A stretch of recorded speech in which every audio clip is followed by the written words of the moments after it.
Ministria dhe unë vetë jam e hapur për një dialog për të dëgjuar çdo problematik që keni. Ide të re, me qëllim që të gjejmë zgjidhje praktike dhe të përbashkëta për zhvillimin e përmirësimit të sektorit farmaceutik.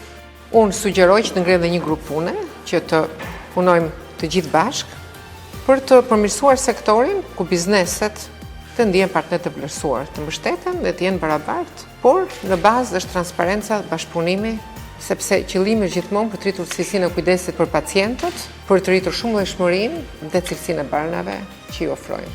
Synojmë të ndërtojmë mekanizma të rregullta, komunikime turezash dhe takime periodike ku ju të keni një forum për të ngritur problematika të ndryshme në mënyrë konstruktive dhe të gjejmë zgjidhje që në fundit i shërbejnë pacientit. Mund punojmë bashkë për të synuar atë që kemi të gjithë në program, dhe sigurisht programin e qeverisë për 4 vitet që vinë.